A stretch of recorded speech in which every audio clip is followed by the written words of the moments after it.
Today we're working on a full correction on this 23 Century, and I thought it'd be a great time to go over the difference between a forced rotation machine and a long throw polisher. I'm also going to talk a little bit about what application to use them in and the pads you should use with each. Let's get into it.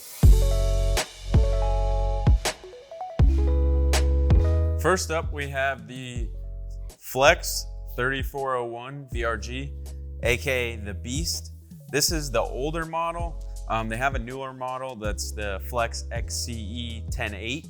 They still sell this model, just a little bit harder to get a hold of. The newer one features a more modern design that matches the newer machines. The main difference between this machine and the long throw machine is that the forced rotation rotates in one direction and oscillates in the other direction. This is a cutting and a polishing machine.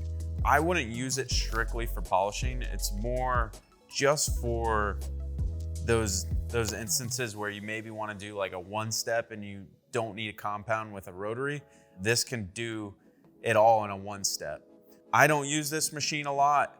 I'm mainly using this machine if I'm doing a correction, but this is nice to throw an orange force pad on with Elevate, and it'll give you really, really good results without having to break out a rotary and a polisher. So when using a forced rotation machine, you need to use the correct pad. If you don't use the correct pad, you're not gonna get the results that you want. This machine creates a lot of heat, so using an SDO or a thin pad is not gonna cut it. Lake Country makes a line of pads specifically for this called the Force lineup. These pads, as you can see, are a little bit thicker and they can handle the heat that you're gonna create when you use this machine across the surface. You'll notice when using this machine, it feels like it wants to fight you every bit of the way. That is because it's spinning and oscillating in opposite directions, so it's creating that fighting force.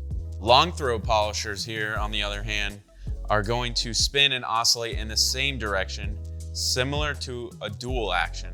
This is the Rupes Bigfoot LHR 21, the Mark III. They also make a 15 millimeter.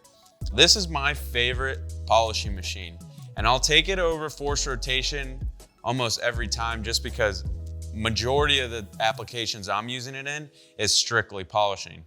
When it comes to correcting holograms, swirls, micro scratches, I'm always bringing out the 21. The way this machine works is that it's similar to a dual action, but you'll notice when you run the machine how far this circle actually travels outside the center. Most like dual actions are like around 8 millimeter. This is 21 millimeter. So every time the machine rotates, it's traveling twice the distance as a standard 8 millimeter machine. This increased travel creates more friction on the surface, giving you a little bit better of a correction. So let's talk about the pads you want to use with this machine.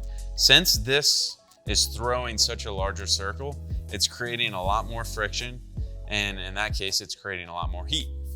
So you want to use HDO pads. Lake Country makes this lineup as well. It stands for Heavy Duty Orbital. They make different levels of this pad. So this is blue, this is more aggressive foam. Orange is a little bit softer. And then you can even go to black, which is like a finishing pad. You would use that with any kind of sealant, Hyperhold or Jescar, whichever you choose.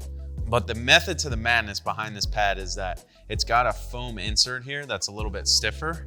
So when you're using this machine, you're gonna notice how much heat you're actually creating on the surface. And if you don't have an HDO pad on one of these, it's just gonna get too hot and the pad's gonna kind of disintegrate. This foam backing here just keeps it stiff and flat on the surface and allows you to really crank up the heat on the machine if you're looking to get like a really good correction. So if you're looking to get a machine for correction and finishing, I personally would go with the Rupes 21 millimeter. You're not gonna be disappointed with that.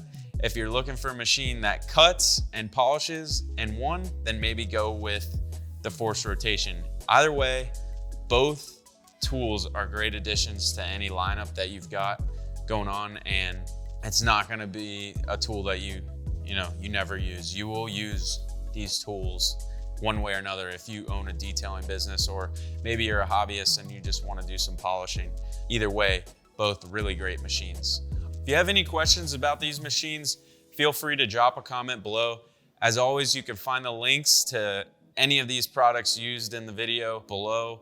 We've got these machines in stock, so if you guys need one, just give us a shout. We also will answer any questions you have if you're, on the fence about either one of these machines.